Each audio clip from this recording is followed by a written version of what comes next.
This is Sana Kibz with EUR Web. We are at the red carpet, actually the black carpet, for the Killer Games LA premiere, starring so many of your favorite stars from Dave Bautista to Terry Crews. Check it out.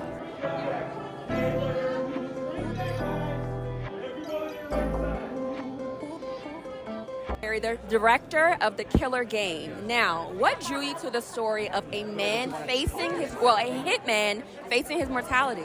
So what really drew me to the story was the love story, the script, because it's unique. It's not typical in the genre that I typically work in the action genre, to have like a crossover action meets love story, and there's a lot of twists and turns. So that's what called me.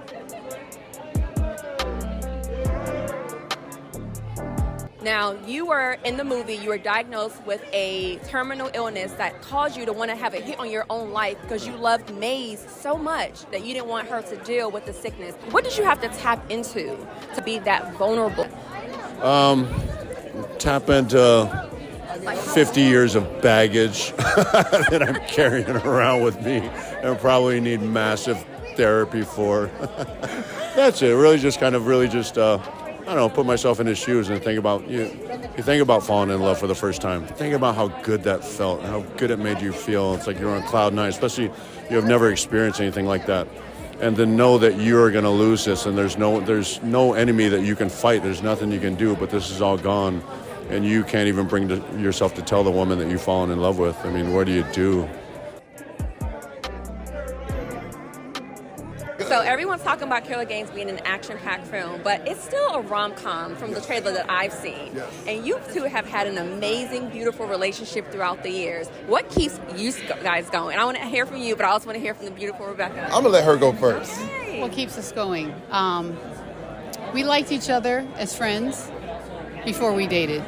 And so even when he's not being romantic or he's not, doing all that, he's still my best friend. Yeah. That's why I think 35 years, July, we've celebrated 35.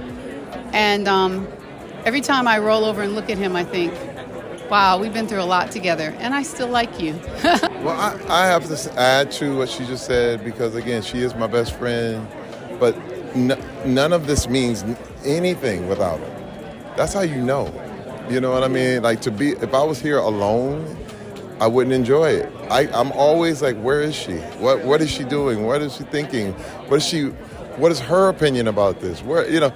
Again, where I end, she begins.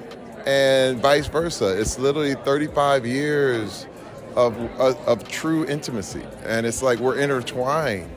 So we are here with the author, Jay Bonansinga. Now, the twist. Done. The twist. You pronounced it perfectly. Thank you.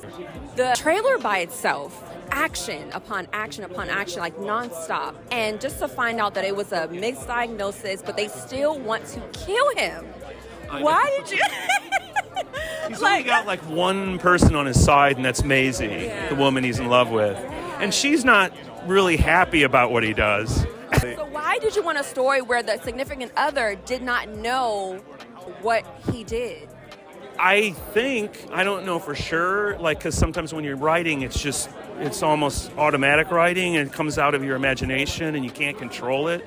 But I think in that case, and it's a great question, it's a metaphor for secrets. People keep secrets from each other, even people who really love each other. And Joe is a little guilty about what he did, and he really fell hard for Maisie. So he really didn't want her to know, but he had to tell her because he didn't want her to get killed. So what are you looking forward to the most from The Killer's Game? Ooh, the action. Come on, man. You saw the trailer? It's crazy. The action is amazing. I'm excited to see it, yeah.